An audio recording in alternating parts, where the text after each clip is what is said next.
Hola a todos, soy Erika Fenninger y en esta ocasión veremos cuestiones generales vinculadas a negociación en un entorno globalizado. Nos vamos a concentrar en negociación durante el proceso de compras en una empresa. Como sabéis, la negociación es un proceso que lo que pretende es alcanzar acuerdos sobre un aspecto determinado, a pesar de que hayan intereses distintos de las distintas partes que están en ese proceso de compras, por ejemplo, pero todas esas diferencias deben ser integradas a fin de que se encuentre una solución aceptada por todas las partes. Es la única forma en que la negociación tiene éxito. Veremos en esta sesión distintos tipos de negociaciones durante el proceso de compras. Además de definir los tipos, veremos algunas características, criterios que tenemos que tener en cuenta para ubicarnos antes de comenzar una negociación en un tipo o en otro tipo de negociación, y luego daremos rápidamente algunas pautas que tienen que tener de comportamiento del negociador o consejos útiles, llamemos, ¿no? Lo básico el principio básico de cualquier proceso de negociación es la flexibilidad. Flexibilidad es la palabra clave en este mundo. Por supuesto que al haber intereses contrapuestos, ¿podrían haber enfrentamientos? Pues deben evitarse todos los enfrentamientos directos entre los negociadores de las partes. ¿Por qué? Entre otras cuestiones, porque si se mantiene la situación actual, esto representa costes, representa tiempo, dinero, que significan pérdidas para las partes que deberían entrar en un proceso de negociación. Estas pérdidas deben evitarse. Cuando el proceso concluye y llegan a un acuerdo, están en una situación mejor que antes de la negociación y se complementan las alternativas que ofrecen una u otra parte. Cuando llegan a un acuerdo, lo que están haciendo realmente es crear un nuevo valor para cada una de las empresas que han entrado en este proceso. Hay dos tipos básicos de negociaciones, son las negociaciones competitivas y las negociaciones colaborativas.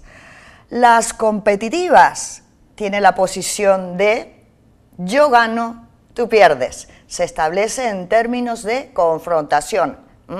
La otra parte en el proceso es mi adversario. No importa lo que siente el otro, voy a intentar conseguir mis intereses. En cambio, todos mis intereses. En cambio, en las negociaciones colaborativas, la posición que prima es win-win, yo gano, tú ganas. Se establecen, por supuesto, términos de colaboración y la otra parte queda satisfecha con el acuerdo. Todos quedamos satisfechos con el acuerdo. En la negociación competitiva debemos tener muy claro que el objetivo es la victoria. Por lo tanto, los participantes son adversarios, ¿sí? Se desconfía del otro, se amenaza, si no llegas a este acuerdo va a ocurrir tal situación, va a tener este impacto para ti. No se muestra el límite inferior, ya veremos de qué se trata esto. Exigen ganancias, el que tiene la posición dominante para llegar al acuerdo, y se intenta, por supuesto, obtener los mayores beneficios. En cambio, en la negociación colaborativa, el objetivo es el acuerdo. Aquí sí, entre los participantes debe haber una relación amistosa, se confía el otro, se insiste en el acuerdo, se brinda información, se ofrece información. Si se muestra el límite inferior, hablaremos de ello, como ya lo he dicho, se intenta cubrir las necesidades de la otra parte, se acepta que haya algunas pérdidas con tal de llegar a un acuerdo. ¿Cuáles son los criterios o los factores que existen? ¿Cómo es el entorno en el que existe un problema por el que hay que negociar? Pues dependiendo de ese entorno, de esos factores, es que nos vamos a decidir por ubicarnos en un estilo de negociación competitiva o colaborativa. Vamos a ver cada uno de ellos. Si se trata, por ejemplo, de una negociación que tiene que ser simple. Simple significa que se discute sobre una sola variable, por ejemplo, el precio de algo. Si es simple y si es a corto plazo, por única vez, por ejemplo, la venta de un coche que tiene la empresa en sus activos, pues la empresa tiene una sola variable sobre la que establecer un acuerdo y en este caso perfectamente se puede utilizar un estilo competitivo. Se dice, señores, este es el precio. En muchas ocasiones ya hemos visto incluso que para que parezca un poco en la negociación competitiva que se llega a un acuerdo, uno puede imaginar, puede tener un precio mayor, imaginar el precio que debiera entrar para tener los mayores beneficios y entonces pues solamente se negocia sobre el precio, se baja a lo mejor un pequeño porcentaje que ya lo teníamos previsto y de esta manera llegamos al acuerdo. Claro, desde luego es que cuidado que el plazo y las condiciones también se deben cumplir porque si no se va a frustrar el acuerdo si no pudiese la otra parte cumplir con esa única variable que habíamos previsto, la que sea. Cuando es una negociación compleja y a largo plazo es el típico caso de las negociaciones con los proveedores que queremos que sean nuestros proveedores por un largo tiempo en la empresa o por una tipo de contratación que el propio contrato hará que nos entreguen mercancías durante pues, varios años en la empresa o el total de volumen de negocio se distribuya en distintos meses. Pues este es el típico caso de negociaciones donde se discute sobre varias variables, definidas por supuesto, precios, plazos de entrega, condiciones de pago. Es lo ideal incurrir o establecer una negociación colaborativa en este caso. Cuando podemos adoptar una posición dominante, es la que nos llevaría a una negociación competitiva, el estilo competitivo. Imponemos las condiciones, pero tenemos que saber efectivamente que podamos estar, imaginemos que somos nosotros los negociadores, tenemos que estar en una posición dominante. Dentro de un momento lo veremos nuevamente y veremos que, ya veremos unas características, no voy a adelantarme a esto. Si tenemos la necesidad de llegar a un acuerdo, nosotros que vamos a decidir qué estilo adoptar, si tenemos la necesidad de llegar a un acuerdo, ese acuerdo es el objetivo de nuestra negociación, tenemos que pensar en que vamos a ceder a determinados intereses de la otra parte y vamos a utilizar un estilo colaborativo. Vamos a dar a partir de ahora algunas pautas de comportamiento para el negociador o consejos prácticos y recordemos entonces o fijemos alguna característica específica de la negociación competitiva, aunque no la hayamos dicho de manera explícita, es obvia, y en una negociación competitiva el negociador que se enfrenta a ella, que así lo dispone, defiende su posición de fuerza, no es amistosa. Las partes se sitúan en puntos extremos. Veremos 8 tipos de pautas en este estilo competitivo. Hay que plantear la situación más ventajosa desde el primer momento. Ese es el tema en el que nos tenemos que concentrar, en el aspecto beneficioso que proteja nuestros propios intereses, de quien tiene la posición dominante. Por lo tanto, ¿cómo se hace esto? Pues mostrar poco interés en colaborar y mostrar la existencia de otras alternativas. Entonces, en este sentido podemos decir que quien más pierde es la otra parte, si no se llegara a un acuerdo. Hay que conocer los límites en el poder de negociación.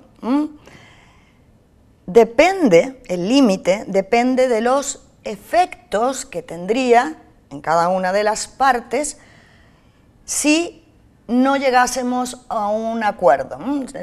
Si no se llegase a un acuerdo, el no cubrir los aspectos que tenemos pensados para las distintas variables, eso implica efectos.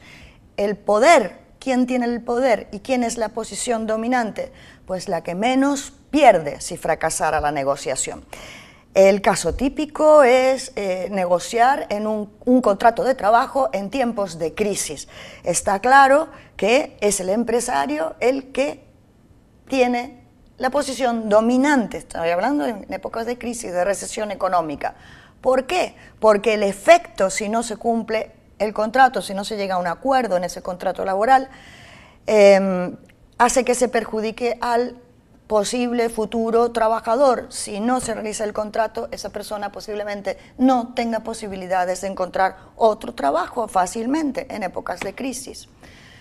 Hay que conocer, aunque estemos en desde luego en una negociación competitiva, por supuesto que tenemos que conocer bien a la otra parte, aunque nosotros tengamos el poder dominante, ¿no?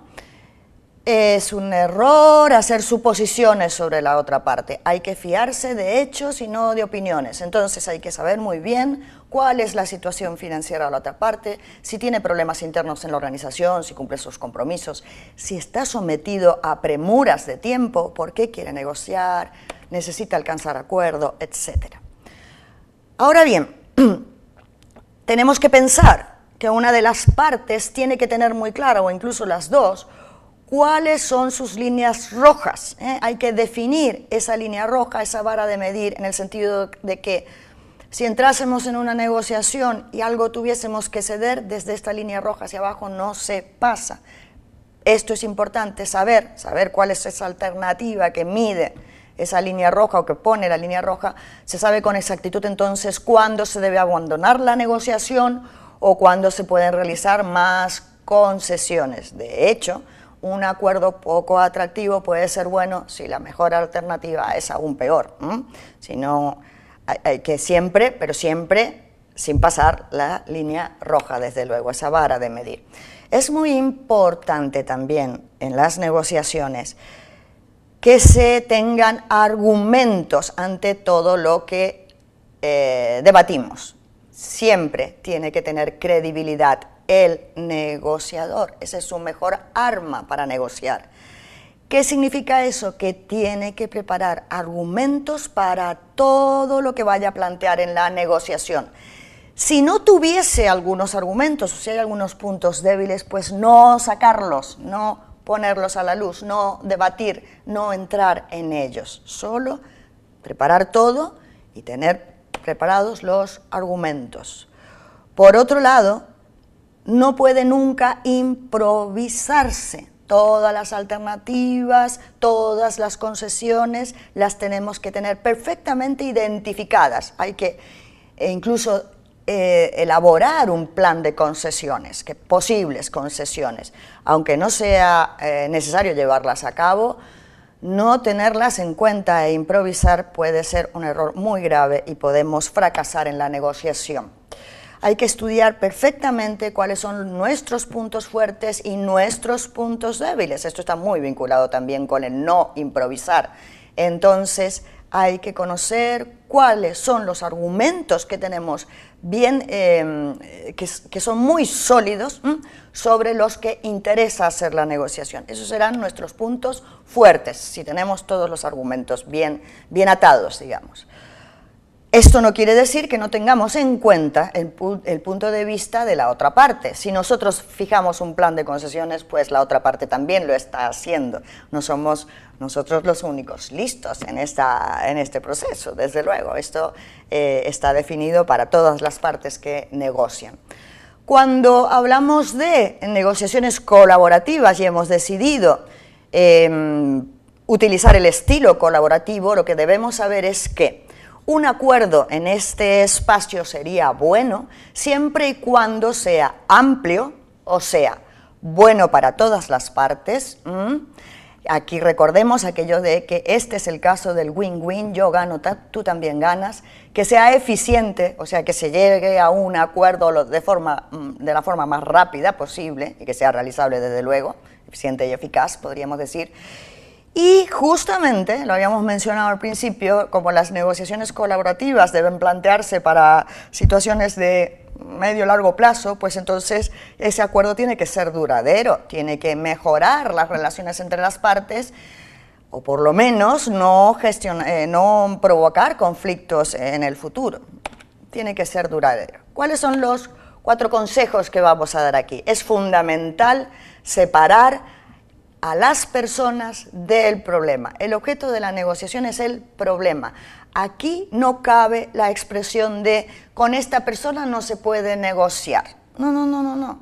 Pues hay que negociar. Tenemos que tener habilidades de comunicación y de distintos tipos para poder negociar con cualquier tipo de personas. Tenemos que ser suaves con las personas y duros con el problema, desde luego.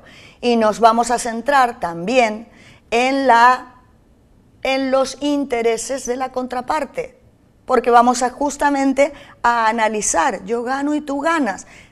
Todos los negociadores tienen que tener empatía respecto a lo que ocurre con el otro negociador. Por lo tanto, tiene que haber una comunicación excelente, un buen estilo de comunicación. Si no se llega a un acuerdo y el problema persiste, esto significa que lo primero que tenemos que hacer es autocrítica, preguntarnos qué es lo que estamos haciendo mal. Por otro lado, lo habíamos mencionado de alguna manera, uno de los puntos más fuertes de los negociadores es que tenga capacidad de crear alternativa. Habíamos hablado de alternativas, de que no valía la improvisación, pero cuando estamos en un estilo colaborativo, por más información que podamos tener de la otra parte, pueden surgir situaciones en las que debemos ser muy creativos y brindar otras alternativas. Hay negociadores que, por ejemplo, solo dividen la diferencia a la mitad y siguen adelante. Esto no es bueno. A ver, ¿a qué me refiero? Imaginemos que solo ven los negociadores un precio. Entonces dice, pues con mi precio a 100 estaría encantado, tú estás encantado con el precio de 90, la diferencia es 10, venga, lo dejamos en 95, mitad, ¿no? Pues hay alternativas que debemos crear y debemos ser muy hábiles en esto porque se afectan distintos tipos o distintos puntos en la negociación. Hay que insistir en que nuestros argumentos se basen en criterios objetivos, si no vamos a perder también credibilidad. Debemos insistir en esos criterios objetivos. ¿Qué son criterios objetivos? Pues el coste, esto lo hemos oído siempre, ¿no? Desde que somos casi pequeños, diría yo. Vamos a ver, se dice, yo no puedo poner este precio porque ni siquiera cubro mis costes, ¿no? Y esto es objetivo, puedo tener allí la información inmediatamente. En función de las tradiciones que existen, cuestiones culturales en un lugar determinado, normas profesionales, similitudes en otros sectores de distintos parámetros, ¿no? Pensamos en varias variables, hay juicios científicos, hay precedentes, etcétera.